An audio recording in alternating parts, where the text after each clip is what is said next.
Hola y bienvenidos a esta nueva edición de Puntos de Vista. Les saluda Xixing en Beijing. Las Islas Malvinas se encuentran en las aguas del Océano Atlántico Sur. El gobierno de Argentina reafirmó en repetidas ocasiones sus derechos de soberanía sobre estas islas. El 24 de junio, el representante permanente adjunto de China en la Organización de Naciones Unidas, Geng Shuang, apoyó el reclamo de la parte argentina e hizo un llamamiento a la comunidad internacional para encontrar una solución pacífica, justa, duradera, de acuerdo con las resoluciones pertinentes de la ONU. Esta es la posición constante de China sobre las Islas Malvinas y refleja el respeto y mantenimiento de los principios de la Carta de la ONU. Hoy en nuestro programa conversamos con Daniel Fernando Filmus, secretario de Malvinas, Antártida y Atlántico Sur de la Cancillería de Argentina, para que nos comparta sus observaciones sobre este tema.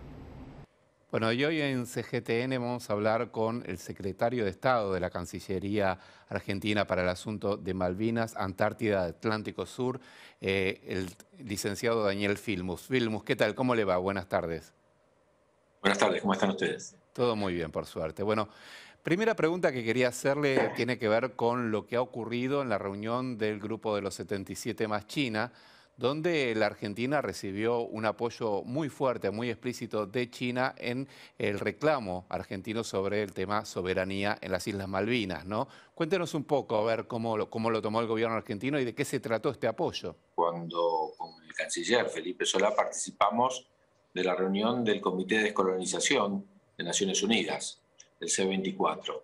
Realmente nos emocionó, nos llenó de alegría escuchar al representante de la República Popular China expresar una vez más lo que es posición ya del Estado de China de hace muchos años, que es el apoyo no solo a la resolución 2075 de Naciones Unidas, que es la que dice que Reino Unido y Argentina tienen que sentarse a dialogar para encontrar una salida pacífica al diferendo territorial que tenemos respecto de la usurpación que hizo Reino Unido en 1833 sobre las Islas Malvinas, sino que también planteó que Argentina tiene derecho sobre las islas, tiene derecho sobre los territorios marítimos circundantes y que el Reino Unido tiene que escuchar ese reclamo que está haciendo el mundo respecto de la apertura al diálogo. Así que, insisto, tanto el canciller Felipe Solá como yo hemos estado en esa reunión, hemos escuchado al representante de la República Popular China y nos ha llenado de alegría escuchar un apoyo tan firme. Exactamente, en esa presentación que hizo el representante de China ante Naciones Unidas, habló particularmente de que es casi un fósil del colonialismo lo que hoy mantiene el Reino Unido en las Islas Malvinas, ¿no? Porque es como algo que pareciera de otra época, del pasado. Exactamente, estamos hablando de que fueron usurpadas las islas en el año 1833. ¿Por qué razón fueron usurpadas? Bueno, para tratar de quedarse con las riquezas que hay en la región del Atlántico Sur, fundamentalmente en aquel momento era la pesca. Hoy, 188 años después, Reino Unido, a 12.500 kilómetros de distancia, aclaro que las Islas Malvinas están a 350 kilómetros de nuestra costa, Reino Unido pretende seguir usurpando esas islas por las mismas razones que lo hizo en 1833, por las riquezas que hay allí. Allí hay riquezas hidrocarburíferas muy importantes, allí hay riquezas pesqueras muy importantes, minerales, de biodiversidad enormes, que Reino Unido pretende explotarlas, pero también por las mismas razones geopolíticas de 1833. ¿Qué razones geopolíticas? En primer lugar, la cercanía a la Antártida. Malvinas, Georgia y Sandwich del Sur son la puerta de entrada a la Antártida. Pero también estar en Malvinas permite controlar el pasaje bioceánico entre el Pacífico y el Atlántico, el único pasaje natural que hay entre los dos océanos que está geopolíticamente muy vinculado a las Islas Malvinas. Por eso es que también, como propio del siglo XIX, sostiene allí el Reino Unido una base militar, la base militar más importante que existe al sur del paralelo 50 Sur en el Atlántico, y es una base militar que significa una provocación no solo para la Argentina, sino para toda la región. Los países de África y los países de América Latina que tenemos costas sobre el Atlántico Sur hemos conformado una agrupación que se llama Zona de Paz del Atlántico Sur, que funciona en las Naciones Unidas y que ya ha declarado en reiteradas ocasiones que no tiene ningún sentido una base militar que, como todos sabemos, no es defensiva porque no hay de qué defenderse. No hay absolutamente ningún peligro allí para tener una base militar para defenderse y que, como señalaba con anterioridad, significa una provocación que rompe absolutamente con todas las normativas de las Naciones Unidas, pero también de los países de América del Sur. Bueno, el Comité de Descolonización desde el año 1965 que viene planteando la necesidad de que el Reino Unido se siente a dialogar y se encuentra también con la negativa permanente, ¿no?, del Reino Unido de sentarse a negociar. ¿Ustedes qué creen? ¿Cuál puede ser el camino para obligar o que realmente el Reino Unido cede en esta postura tan intransigente? Bueno, nosotros creemos que el Reino Unido, no solo en el caso de Malvinas, pensemos que los 17 casos que existen ahora en el Comité de Descolonización, 10 son británicos. 10 son británicos. Entonces, no solo el caso de Malvinas, otro caso, por ejemplo, en el Océano Índico muy importante es el caso del archipiélago de Chagos respecto del estado de Mauricio. Reino Unido quiere seguir manteniendo sus bases militares, quiere seguir manteniendo su espíritu colonial a lo largo y lo ancho del mundo, lo ha repetido hace pocos días Boris Johnson cuando hizo su intervención respecto de las políticas de defensa para los próximos 5 años, ha planteado fuertemente que parte de la influencia global del Reino Unido tiene que ver con mantener esas bases militares. No es posible que haya países que sean castigados por no cumplir con las resoluciones de Naciones Unidas y otros, como en el caso del Reino Unido, que es un país fundador de Naciones Unidas, miembro de su Consejo de Seguridad, que mire para otro lado y no escuche el reclamo que año tras año las naciones del mundo le hacen respecto a la necesidad de diálogo, porque la única forma de resolver, Argentina lo tiene incluido en su propia Constitución Nacional, que la única forma de resolver el diferendo es a través de la diplomacia, es a través de la paz y a través del diálogo. Nosotros creemos que posiciones como la que ha tomado China, como las que ha tomado casi todas las naciones del mundo, cuando hablamos del G77 estamos hablando de 134 países, pero también la CELAC, la cumbre de los países africanos, la cumbre de los países árabes, por supuesto la OEA, el Mercosur, todos los organismos multilaterales una y otra vez han planteado que Reino Unido se tiene que sentar a dialogar. Hubo una época en que hubo diálogo, sí.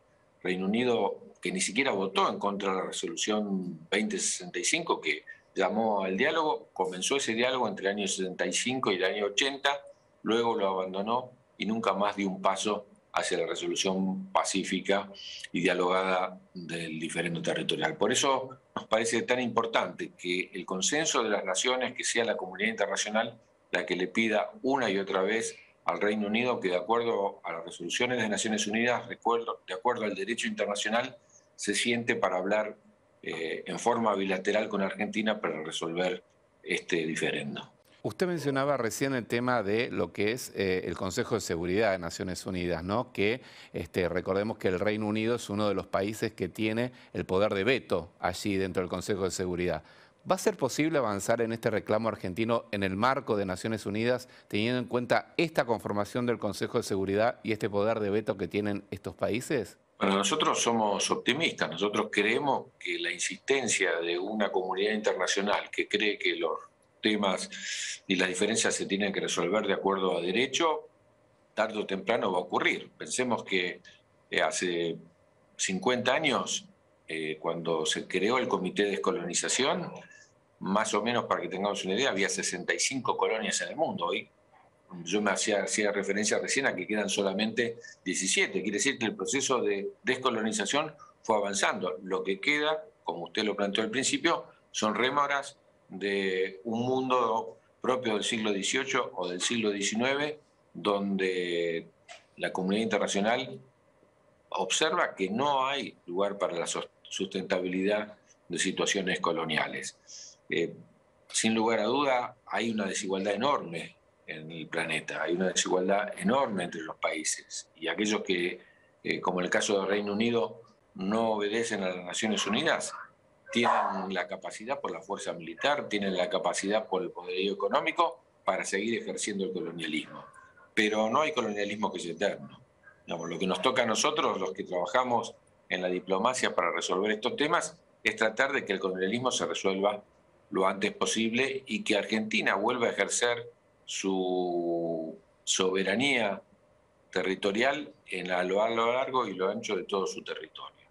Insisto que se trata de intereses económicos, se trata de intereses geopolíticos, se trata de intereses militares, pero para nosotros está en el corazón de todos los argentinos y argentinas. Es un sentimiento que hace 188 años el pueblo argentino lleva consigo y que no va a parar siempre por la vía pacífica, siempre por la vía del diálogo, siempre por la vía diplomática, no va a parar hasta que nosotros logremos ese diálogo que nos permita recuperar el ejercicio de la soberanía.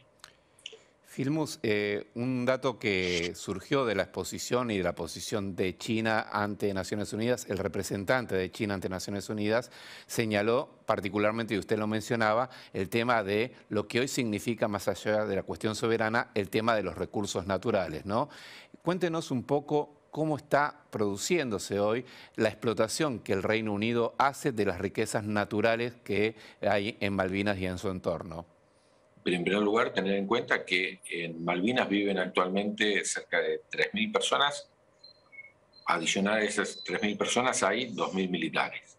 De esas 3.000 personas, 1.400 son las nacidas en Malvinas y tienen un Producto Bruto Per cápita muy alto porque generan a través principalmente de la pesca y la depredación del Atlántico Sur una riqueza enorme que en su gran mayoría era exportada a Europa. Hay que señalar que a partir del Brexit la Unión Europea ya no reconoce a las Malvinas, las Georgias y las Sandwich como parte del acuerdo de libre comercio con el Reino Unido, pero la depredación de la riqueza ictícola, principalmente que se realiza en Malvinas, es enorme, riquezas que son de 45 millones de argentinos y argentinas. Al mismo tiempo, desafiando la sostenibilidad ambiental, Malvinas está intentando ya hace muchos años la exploración para lograr la explotación hidrocarburífera.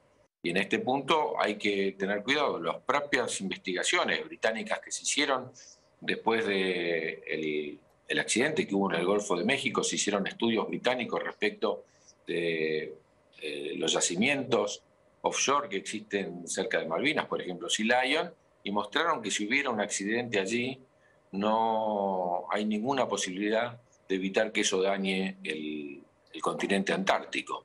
Y eso es de una gravedad inusitada. Entonces estamos hablando de un problema vinculado a que se llevan los recursos naturales de argentinos y argentinas, pero también estamos hablando de un problema de sustentabilidad ambiental. Respecto de las especies ictícolas que están siendo depredadas, solamente quiero dar el caso de que las concesiones de pescas que vencían en el año 2031 fueron renovadas por Reino Unido por 25 años más ahora, lo cual ya implica una hipoteca hacia el futuro de los recursos naturales del país y de las futuras generaciones enorme. Y por el otro lado, insisto, tanto el intento de exploración como el de explotación hidrocarburífera en Malvinas, pensemos, insisto, en la dimensión y las condiciones materiales de prevención y de remediación que hay en las islas. Sin el apoyo del continente es imposible que un accidente cualquiera que ocurra allí no repercuta sobre un reservorio que, como lo saben todos los integrantes y todos los miembros, incluso Argentina como miembro fundador del Tratado Antártico, va a golpear sobre el continente blanco. El continente blanco es la reserva más importante que tenemos, no solo de agua, sino de biodiversidad y de preservación ambiental para el futuro. Por eso nos parece que, insisto, Reino Unido debiera escuchar a las Naciones Unidas. Hay una resolución puntual, la resolución 3149 de Naciones Unidas, dice textualmente que ninguno de los dos países puede tomar acciones unilaterales sin autorización del otro. Argentina no autoriza de ninguna manera la depredación ambiental que está haciendo y pretende aún más hacer a través de los hidrocarburos el Reino Unido en el Atlántico Sur. Lo que había ocurrido en los anteriores gobiernos del kirchnerismo es que se había logrado cierto consenso con la unidad de América Latina en hacer entender que el tema de Malvinas era un tema de Argentina, un reclamo de Argentina, pero también de toda la región, ¿no? Eso, bueno, hubo cambios de gestión en el medio, hubo cambios de gobiernos en otros países donde por ahí la sintonía política no es la misma, ¿no? cito el caso Brasil particularmente, ¿hoy se tiene el mismo consenso a nivel de países de América Latina en este reclamo por Malvinas? Muy buena la pregunta. Las políticas de los países de América Latina por Malvinas son políticas que atraviesan todos los gobiernos sin importar qué partido es el que encabeza ese gobierno. A tal punto que en el C24, así como escuchamos a China, así como escuchamos a Rusia, así como hemos escuchado muchos países de otros continentes, hablaron absolutamente todos los países de América Latina. Quien elevó la propuesta de resolución fue Chile, que fue acompañado por los 5 países de América Latina que integran el C24. Brasil no integra el C24, pero vino especialmente a hablar al C24 para expresar el apoyo de su país, apoyo no solo a la resolución 2065, sino a los derechos soberanos de Argentina sobre las islas.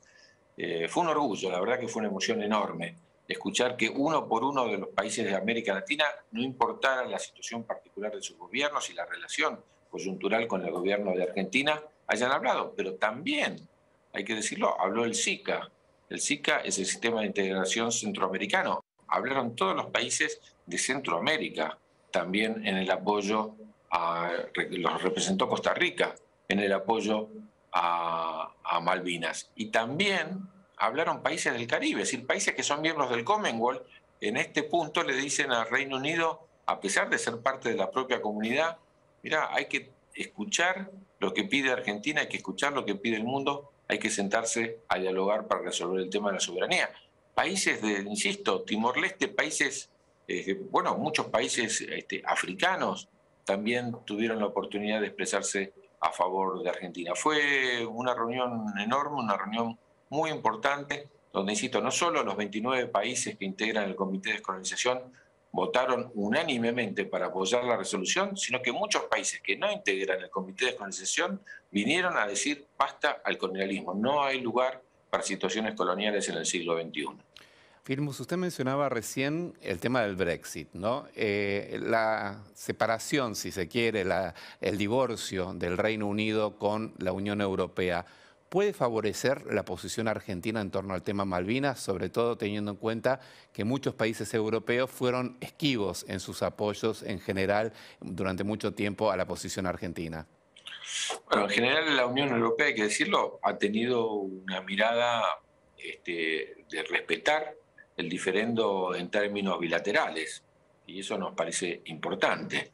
El Brexit colocó como respuesta inmediata un acuerdo de libre comercio entre el Reino Unido y la Unión Europea. La Unión Europea en ese acuerdo decidió no aceptar a territorios como los de Malvinas, Georgia y Sangui del Sur, textualmente quedaron excluidos.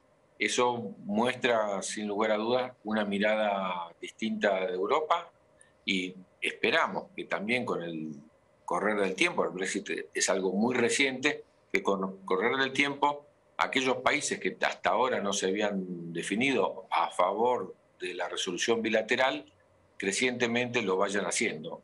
Roto en cierto sentido el compromiso del Acuerdo de Lisboa, donde se definió como Malvinas, Georgia y Sandwich parte de los territorios de ultramar británico, ya no existiendo eso, también el convencimiento de Europa respecto a que las políticas coloniales ya no tienen sentido, van a ir generando esa situación, roto el compromiso con Reino Unido. Pero también cuando nosotros miramos la situación actual de Reino Unido respecto de Europa, en primer lugar, digamos, de que los conflictos son enormes respecto de la intención del Reino Unido de no cumplir con los compromisos que recientemente, es decir, en menos de un año, ya no está cumpliendo los compromisos que había asumido con Europa, incluso con conflictos con Francia muy puntuales, y también un Reino Unido que al interior tiene dificultades serias con regiones y estados que avanzan hacia la autonomía.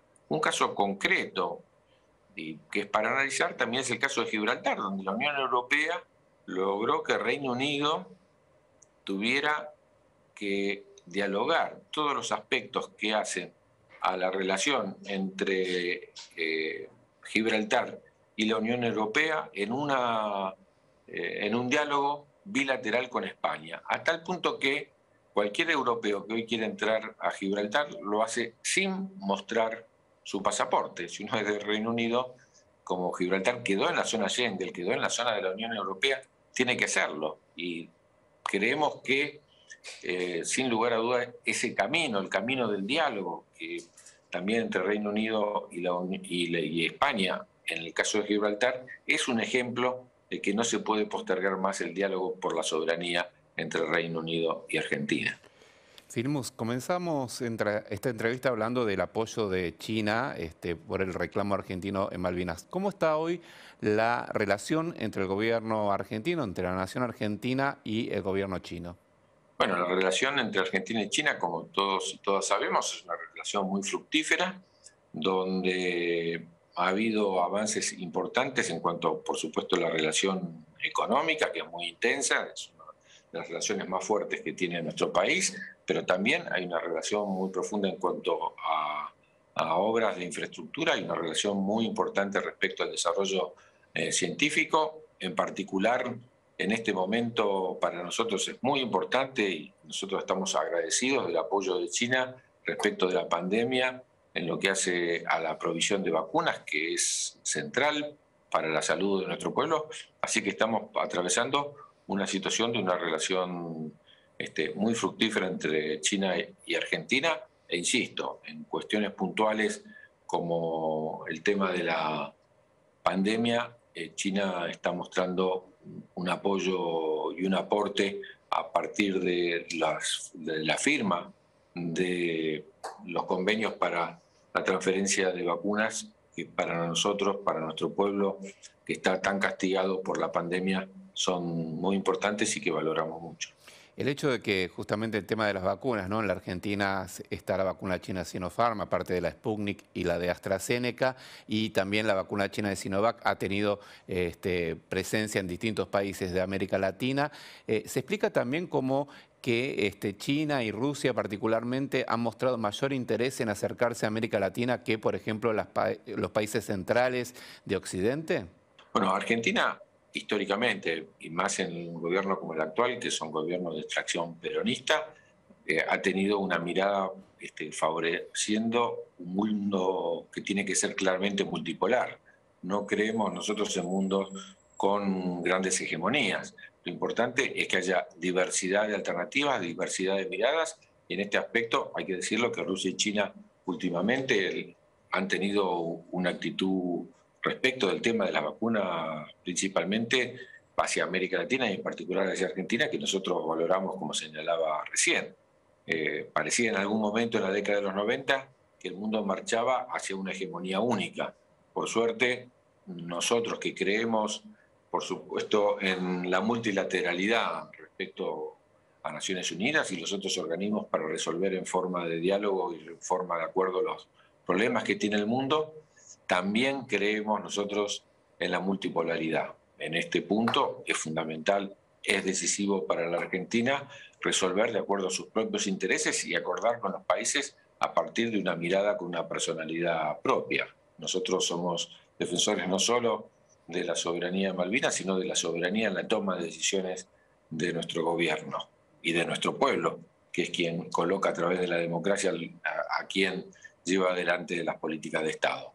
Así que en este sentido, sin lugar a dudas, nos hemos visto favorecidos por esta multipolaridad y perspectivas diferentes. Por supuesto, una de las principales vacunas, paradójicamente también que la Argentina está existiendo en estos momentos, es AstraZeneca, y hay otras más, porque claramente no podemos nosotros mirar o discriminar cuando se trata de la vida o la muerte de nuestra gente. Volviendo al tema de origen, al tema Malvinas, y para tratar de sintetizar el reclamo argentino, ¿cuál se imagina usted que puede llegar a ser, en el mejor de los escenarios, el tema Malvinas para la República Argentina? ¿Se imagina a Argentina recuperando la soberanía sobre Malvinas en algún momento no muy distante en el tiempo? El tema de la soberanía argentina sobre Malvinas es la cláusula primera de nuestra Constitución Nacional. Realmente, quiero decir, está en la Constitución está en la historia, está en la sangre, está en el corazón, está en las paredes, está en las tribunas de fútbol, está en las plazas, está en las calles. Si usted camina por Argentina, es imposible, está en el gol de Maradona, es imposible no sentir cómo, dejar de sentir cómo este país vibra en torno a Malvinas.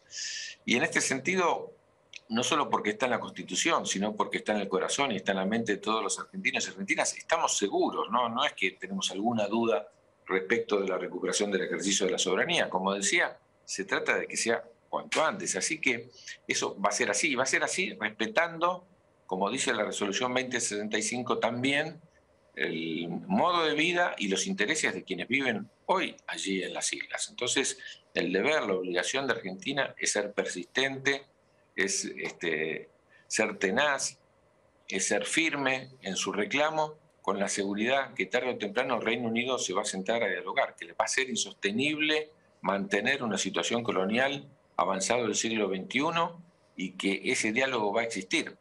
Señalo, ese diálogo existió después del año 1965, en el que Reino Unido no votó en contra de la resolución que dice que tiene que haber un diálogo entre Argentina y Reino Unido, a tal punto que nuestro canciller en el discurso que realizó en la Comisión de Descolonización, en el Comité de Descolonización, recordó que ese día justo se cumplían 50 años de un acuerdo que firmaron Argentina y Reino Unido, en el cual Argentina construyó el aeropuerto de Malvinas. Argentina, mientras que construía el aeropuerto, se comprometió a mandar aviones anfibios para que no se queden sin comunicación los isleños, donde Argentina llevó por primera vez la gasolina a Malvinas, llevó la calefacción, llevó por primera vez el correo a Malvinas, y llevó maestras para aprender español y dio becas a todos los estudiantes de Malvinas para que vengan a estudiar acá. Así que Reino Unido rompió un diálogo que venía existiendo y que seguramente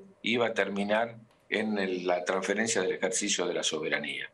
Así que de lo que se trata es de recuperar ese periodo en el cual, sin lugar a dudas, la articulación entre la Argentina continental y las islas era muy intensa, la relación entre las dos poblaciones era muy intensa y que estamos seguros que va a ser el camino también para recuperar el ejercicio de la soberanía. Y para tener una idea, Malvinas, Georgia y Sandwich del Sur conforman un territorio que es muy rico, que sin lugar a dudas, como señalaba antes, tiene desde el punto de vista mineral, desde el punto de vista de biodiversidad, desde el punto de vista de la pesca, desde el punto de vista de hidrocarburos, tiene mucha riqueza, pero no le quepa duda que si no fuera así, si no fuera un territorio muy rico, los argentinos lo reclamaríamos con la misma fuerza, lo reclamaríamos con la misma tenacidad, porque es una parte de nuestro territorio que fue usurpado por una potencia colonial. Entonces, no podemos dejar nosotros de intentar recuperar y de recuperar al fin aquello que es propio.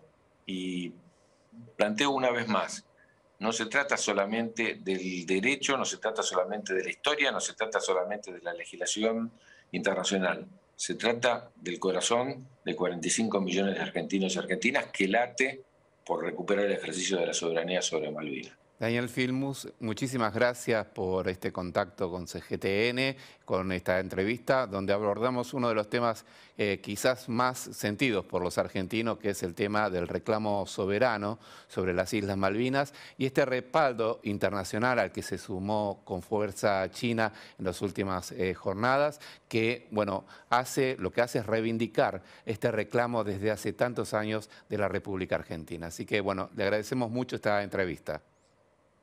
Muchas gracias a ustedes y déjenme las últimas palabras para reiterar el agradecimiento al representante de la República Popular China, al gobierno del pueblo de China, por este sostenido y permanente apoyo a la Argentina en su reivindicación sobre las Islas Malvinas. Así concluimos esta edición de Puntos de Vista. Gracias por acompañarnos. Hasta la próxima.